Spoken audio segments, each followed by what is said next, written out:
So hello everyone, this is Eliezer Finhes and you are watching Eliezer Educational Academy।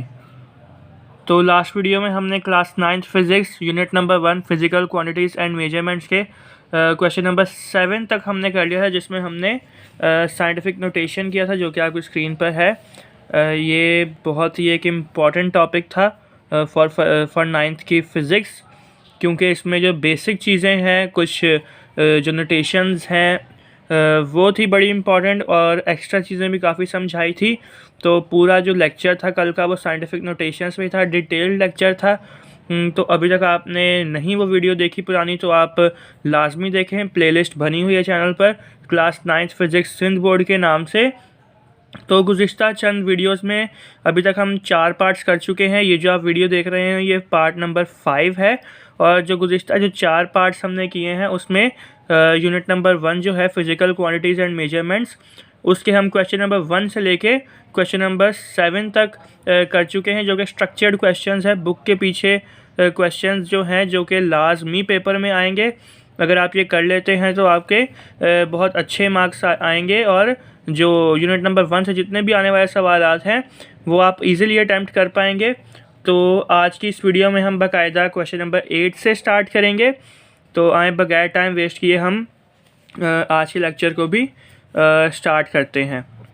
तो question number 8 में लिखा हुआ है, a wooden piece is made in different shapes. कोई भी would का piece है, लकड़ी का कोई भी पीस है, तो वो डिफरेंट शेप्स का है, और उसकी लेंथ और रेडियस दोनों किसके बराबर हैं? दोनों बराबर हैं 2 मीटर के बराबर हैं। तो हमें कहा गया है कि वॉल्यूम फाइंड करें। अब वॉल्यूम किन किन चीज़ों में? अगर वो स्फेयर में है तो स्फेयर का वॉल्यूम फाइंड करना है। अगर क्यूब में है, अगर ये देखें ना, लिखा है ना डिफरेंट शेप्स में है, अगर वो स्फेयर की शेप में है फिर उसका वॉल्यूम क्या होगा, अगर क्यूब की शेप में है फिर वॉल्यूम क्या होगा। इसी तरह सिलेंडर, पिरामिड और सिलेंडर, ये 2 बार खैर हो गया, ये चार ही हैं। इसको हम काट देते हैं क्योंकि ये डबल बार लिखा हुआ है, बुक में डबल लिखा हुआ है, तो सिलेंडर एक ही होगा। तो ये 4 शेप्स में है वुड का पीस, स्फेयर में, क्यूब में, सिलेंडर में और पिरामिड में। और इन चारों शेप्स में हमें उस वुड पीस का क्या फाइंड करना है? वॉल्यूम फाइंड करना है। तो लेंथ और रेडियस हमें किसके बराबर दिया गया है? 2 मीटर के बराबर दिया है। तो हम इसके अंदर क्या लिख देंगे? हम डेटा में लिख देंगे लेंथ और रेडियस दोनों किसके बराबर हैं? 2 मीटर के बराबर। और हमने फाइंड क्या करना है? चारों केसेस में हमने A, B, C and D cases में हमने वॉल्यूम फाइंड करना है। तो हमने जी सॉल्यूशन की हेडिंग डाल दी, और ए में हमने फर्स्ट हमने किस शेप का जो होगा तो स्फेयर फाइंड करना है। किस शेप में हमने वॉल्यूम फाइंड करना है? जब वो स्फेयर में होगा। तो ये देखिए लिखा हुआ है ना ए में स्फेयर, तो फॉर स्फेयर लिख दिया। अच्छा, स्फेयर के लिए जो फॉर्मूला होता है वॉल्यूम का वो होता है 4/3 पाई आर क्यूब। ये आपको याद होना चाहिए, ये बहुत जगहों पे इस्तेमाल हो सकता है। तो ये फार्मूला जो है याद रहे कि स्फेयर, क्यूब, सिलेंडर और पिरामिड के लिए जो वॉल्यूम के फार्मूलाज हैं वो डिफरेंट हैं। तो ये चारों के लिए अगर जब तक आपको फार्मूला नहीं आएगा तब तक आप न्यूमेरिकल सॉल्व नहीं कर सकते। तो स्फेयर के लिए वॉल्यूम का जो फार्मूला होता है वो होता है V = 4/3 पाई आर क्यूब। तो 4/3 एज इट इज़ लिख दिया।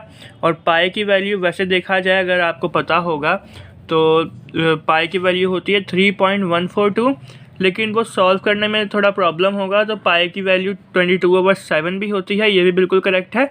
आप 22/7 22 / 7 लिखेंगे तो आपके पास 3.142 ही आंसर आएगा। खैर, पाई की जगह पाई की वैल्यू लिख दी 22/7, जो कि आपको लाजमी याद होनी चाहिए। अच्छा, आर क्यूब, आर किसके बराबर है? आर अभी डेटा में लिखा हुआ है, आर बराबर है 2 के। आर किसके बराबर है? रेडियस, तो रेडियस 2 के बराबर है। तो आर की जगह हमने आर की वैल्यू लिख दी जो कि है 2 का क्यूब। तो ये हमने सारी वैल्यूज़ पुट कर दी, पाई की जगह पाई की वैल्यू और आर की जगह आर की वैल्यू। और जो क्यूब है ऊपर, जो ऊपर पावर 3 लगी हुई है उसको क्यूब कहा जाता है। तो क्यूब एज इट इज़ हमने रख दिया। तो अब देखते हैं, अब 2 का क्यूब क्या होता है? जिस किसी को नहीं पता तो मैं इधर रफ में ही साइड पे लिख देता हूँ। 2 3 टाइम्स है ना, 2 का क्यूब मतलब 2 के ऊपर 3 लगा हुआ, तो 2 क्या होगा, 2 3 टाइम्स मल्टीप्लाई होगा, तो 2 मल्टीप्लाई बाय 2 मल्टीप्लाई बाय 2। तो इसका क्या आंसर आएगा, मैं एक बार फिर बता दूं, क्योंकि इधर पावर 3 है, अगर इधर पावर 4 होती तो 2 है वो 4 बार मल्टीप्लाई होता, अगर पावर 5 होती जो 2 है वो 5 बार मल्टीप्लाई होता। अब चूंकि इधर 2 की पावर 3 लगी हुई है तो 2 कितनी बार मल्टीप्लाई हो रहा है, 3 बार, 2 मल्टीप्लाई बाय 2 मल्टीप्लाई बाय 2, तो 2 2 कितना होता है, बिल्कुल सही जवाब 4, और 4 2 क्या होता है 8। तो ये जो 2 क्यूब है पूरा, उसका हमारे पास आंसर क्या आ जाएगा, उसका हमारे पास आंसर आ जाएगा 8। तो ये आप याद रखिएगा कि ये पावर का ये मतलब होता है। तो इस पूरी को सॉल्व करके हमारे पास क्या 8 आंसर आएगा। नेक्स्ट पेज पर चलते हैं, तो ये देख सकते हैं आप 8 आ गया आंसर। बाकी हमने जो है सारी वैल्यूज़ एज इट इज़ लिख दी। अच्छा, 4 मल्टीप्लाई बाय 22 मल्टीप्लाई बाय 8 क्या आंसर आएगा, आपके पास कैलकुलेटर है तो आप अभी के अभी सॉल्व करें, तो ये हमारे पास आंसर आ जाएगा 704, और 3 मल्टीप्लाई बाय 7 क्या आएगा 21, ये तो सबको अब पता है। तो जब आप ये आपके पास आंसर आ गया, तो जब हम करेंगे 704 को 21 से डिवाइड करेंगे, तो फिर हमारे पास जो फाइनल आंसर है ये सिर्फ और सिर्फ एक नहीं है, याद रहे कि ये जो न्यूमेरिकल है 4 पार्ट्स में है। तो स्फेयर के लिए जो वॉल्यूम होगा वो आएगा 33.52 मीटर क्यूब हमारे पास आंसर आएगा। अब बी पार्ट में हमें क्या क्यूब में चाहिए था, जैसा कि आप देख सकते हैं जो बी पार्ट है उसमें क्या क्यूब में चाहिए था वॉल्यूम का आंसर।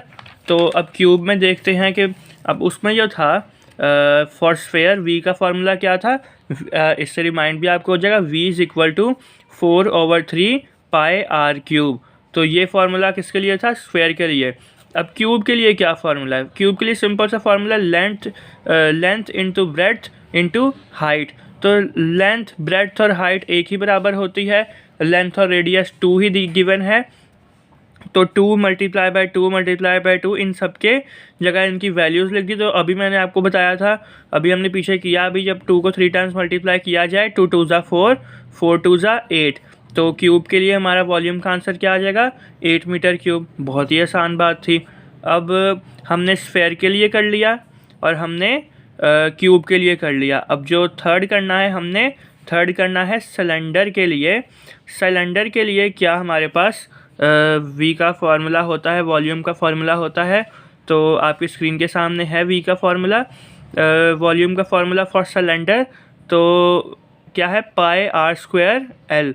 तो वही करना है, हर एक की जगह उसकी वैल्यू लिख देनी है। 22/7 पाई की वैल्यू होती है, तो पाई की जगह 22/7, और आर हमारे पास क्या गिवन था, आर 2 गिवन था, तो 2 की जगह 2 आ गया, और ऊपर जो स्क्वायर है, अगर 2 पावर होती है तो उसको स्क्वायर कहा जाता है, तो स्क्वायर जो है ऊपर एज इट इज़ आ जाएगा, और लेंथ भी 2 गिवन है तो 2 आ जाएगा। तो अभी जैसे मैंने आपको बताया कि 2 के ऊपर क्यूब था, तो 2 जो है वो 3 बार मल्टीप्लाई हो रहा था, और इस केस में 2 के ऊपर स्क्वायर है तो 2 कितनी बार मल्टीप्लाई होगा, 2 बार मल्टीप्लाई होगा, तो 2 multiply by 2 is equal to 4। तो इसको सॉल्व करेंगे तो 4 आ जाएगा। देखें नीचे यही आया है, हमने इसकी जगह सॉल्व करके 4 लिख दिया, और 22 मल्टीप्लाई बाय 4 मल्टीप्लाई बाय 2, ये जब पूरा आप डिवाइड बाय 7 कर देंगे, पूरा कैलकुलेटर में लिखेंगे, तो आपके पास जो फाइनल आंसर आएगा वो आएगा 25.1 मीटर क्यूब आपके पास आंसर आएगा। तो ये सी पार्ट भी हो गया। अब लास्ट पार्ट की तरफ चलते हैं। हमने स्फेयर के लिए कर लिया, क्यूब के लिए कर लिया, सिलेंडर के लिए वॉल्यूम फाइंड कर लिया। अब हमने जो लास्ट है हमने फाइंड करना है किसके लिए, फोर्थ पे जो हमें फाइंड करना है वो करना है पिरामिड के लिए। तो आइए देखते हैं कि पिरामिड के लिए वॉल्यूम का क्या फार्मूला है। तो ये देखें आपकी स्क्रीन के सामने है। पिरामिड के लिए जो फार्मूला है वो होता है v इज़ इक्वल टू, गौर से सुनिएगा, v is equal to 1/3 pi r square l जो है वो फार्मूला है किसके लिए, पिरामिड के लिए। तो 1/3 एज इट इज़ आ जाएगा, और पाई की जगह 22/7, आर स्क्वायर की जगह 2 का स्क्वायर आ जाएगा और एल आ जाएगा। ये मैंने डायरेक्ट किया हुआ है। जब आप इन सब को सॉल्व करेंगे तो आपके पास जो आंसर आएगा 25.1/3। और जब आप 25.1/3 को जब आप सॉल्व करते हैं, जब आप कैलकुलेटर में एज इट इज़ लिखेंगे तो आपके पास क्या आंसर आ जाएगा? आपके पास आंसर आ जाएगा volume is equal to 8.38 metre cube. तो ये था हमारा आज का लेक्चर, जिसमें हमने न्यूमेरिकल, एक बहुत लंबा चौड़ा न्यूमेरिकल था, जिसमें टोटल 4 पार्ट्स थे, A, B, C and D। तो हमने ये आज की वीडियो में कवर किया। तो अगर आपको लगता है कि आपको थोड़ा सा भी इस वीडियो से फ़ायदा हुआ है, आपके फाइनल पेपर्स के लिए ये फ़ायदेमंद है, तो लाजमी आप चैनल को सब्सक्राइब करें और बेल नोटिफिकेशन को लाजमी प्रेस करें, ताकि हमारी हर नई आने वाली वीडियो का नोटिफिकेशन आपको जल्द से जल्द रिसीव हो सके।